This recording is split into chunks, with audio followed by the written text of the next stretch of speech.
The Hiro party, comprising Mage Frieren, Hero Himmel, Priest Hyder, and Warrior Eisen, return to the royal capital after their victorious defeat of the Demon King. On their way back, Himmel suggests that despite their achievements, they will still need to seek employment upon their arrival and continue forward with their lives. He remarks to Frieren that her life will be much longer than theirs, to which she nonchalantly agrees. They reach the city amidst a grand celebration in their honor and receive recognition from the king. That night, they enjoy a festival held by the townsfolk. During the festivities, Himmel informs the others that the king plans to erect statues of them in the plaza. The Hero party reminisces about their journey and the humorous moments along the way, finding it hard to believe that their 10-year adventure has ended. Himmel expresses gratitude to his companions for the time and memories shared. Frieren, however, points out that they only spent a mere 10 years together, which surprises Himmel. They all look up to witness the era meteors, an event that occurs once every 50 years, and Himmel declares it the start of an era of peace. Frieren proposes that she bring them to a better location for viewing the meteors the next time they occur, and Himmel agrees with a laugh. The next day, Himmel, Hyder, and Eisen accompany Frieren to a bridge to bid her farewell. She tells them she plans to travel through the Central Lands for the next century to collect spells, though she may visit occasionally.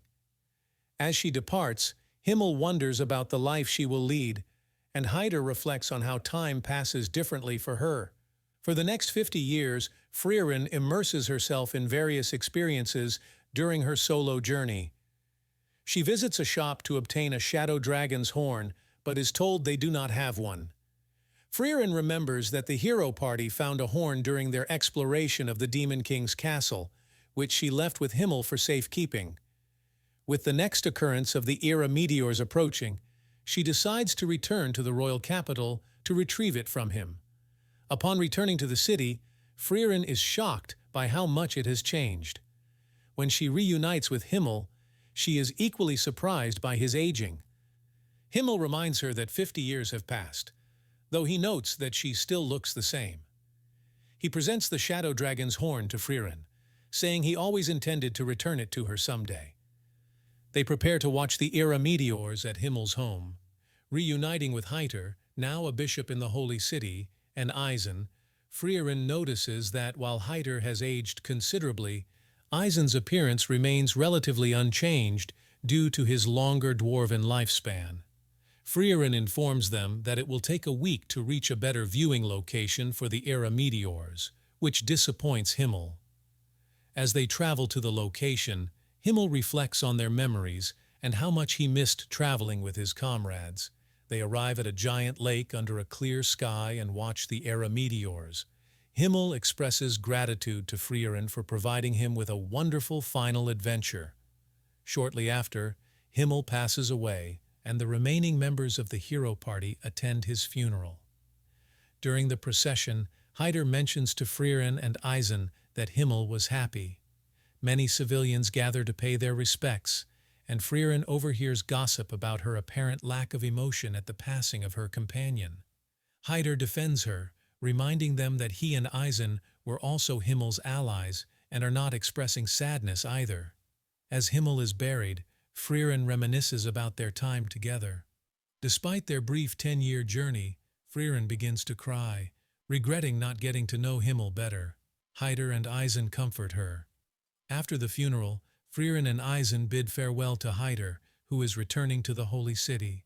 Before leaving, Hyder jokes about this possibly being the last time they see each other, prompting Frieren to question if he fears death. Hyder reminds Frieren that they are legendary heroes and believes they will lead a good life in heaven. After Hyder departs, Frieren confides in Eisen about her desire to learn more about humans and asks if he can accompany her. Eisen, however, reminds her that his age will be a hindrance in combat, but reassures her that his life has slowed down past his prime. They bid each other farewell and go their separate ways. 20 years after Himmel's death, Frieren finds herself lost in the woods at the outskirts of the Holy City. A young girl discovers her and guides her to Hyder's residence, where Frieren is astonished to find Hiro still alive. Hiro introduces the girl as Fern, a war orphan from the southern lands. Frieren explains that she has been traveling the continent to learn about humans, but stopped by to repay her debt to Hiro before his death. Hiro asks if Frieren could mentor Fern as an apprentice, noting her potential as a mage. However, Frieren declines, concerned that Fern's inexperience could be a liability.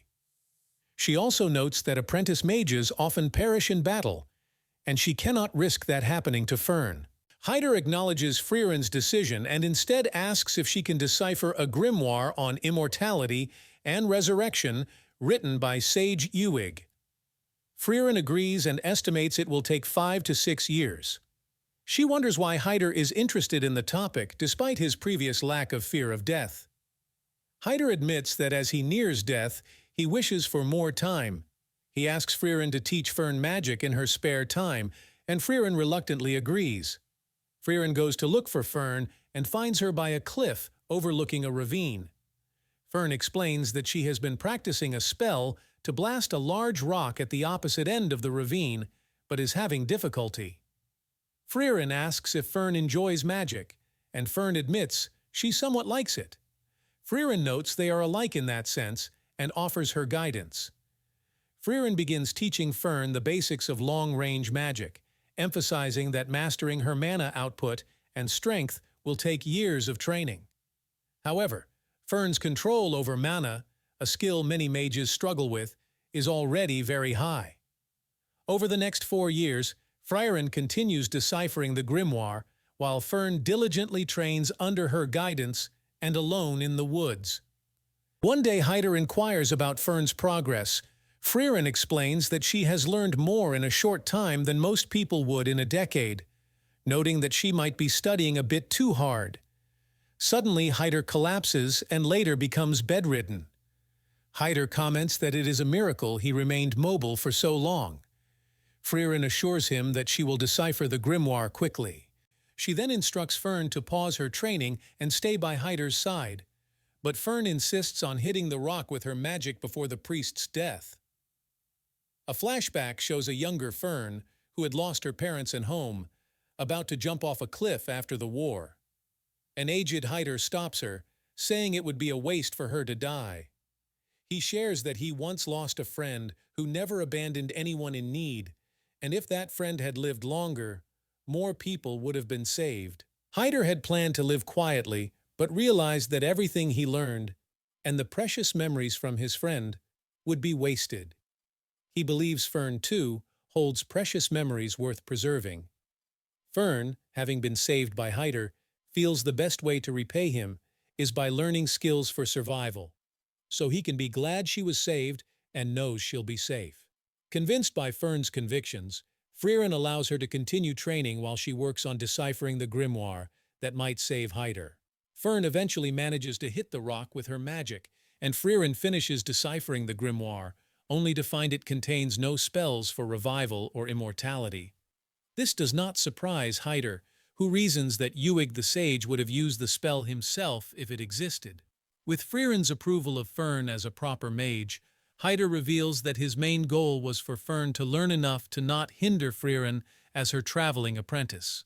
Hiro requests that Frieren and Fern leave the same night before his death so Fern does not experience another loss. An emotional Frieren rejects this, urging Hiro to give Fern a proper farewell and make as many memories as possible. When asked why he saved Fern, Hiro explains that Himmel the hero would have done the same. Later, Frieren witnesses the fruits of Fern's training on the cliff where they met. Hiro's death arrives as Fern expresses gratitude to Frieren for allowing her to repay the priest. Frieren pours 2 bottles of alcohol over Hiro's tombstone, and they depart from Strahl, setting off on their journey. Over the next few years, Frieren and Fern perform various jobs in exchange for magic spells. Fern, unamused, believes they have slightly different views on magic, but Frieren insists they both love it. They arrive at the Turk region and meet a herbalist who requests their help in cleaning a statue of Himmel, who had saved her life, in exchange for information about the local flora. Frieren recalls how long it took Himmel to decide on a pose for the statue, as they clean it. The herbalist plans to add flowers to the statue, and Frieren remembers Himmel loved blue moon weed flowers, though she has never seen them herself. The herbalist says the flowers have not been seen in decades, but Frieren is determined to find them. Before leaving, Frieren notices Fern hiding seed rats in her robe, intending to release them in the forest. 6 months into the search, Fern becomes discouraged, believing Frieren should not waste time looking for something that may not exist. The herbalist gives Fern a bag of seeds of a related species and encourages her to convey her feelings to Frieren, who sees things differently from humans. Fern expresses her concerns to Frieren, who understands that she is no longer on her own time and promises the search will end soon.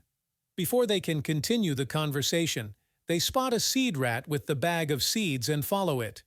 Fern asks why Frieren collects spells, and Frieren, although it may seem otherwise, insists it's just a hobby that an idiot complimented. They eventually find a tower with seeds buried by seed rats. Frieren flies to the top, recalling Himmel's wish to see the blue moon weed flowers with her. The top of the tower is revealed to be full of the flowers, and Fern follows Frieren, still not fully understanding her love for magic. Frieren insists Fern does understand, having chosen to learn magic above all else. The statue is finally decorated with a bed of blue moon weed flowers, satisfying the herbalist. Before leaving, Frieren places a flower crown on Himmel's head.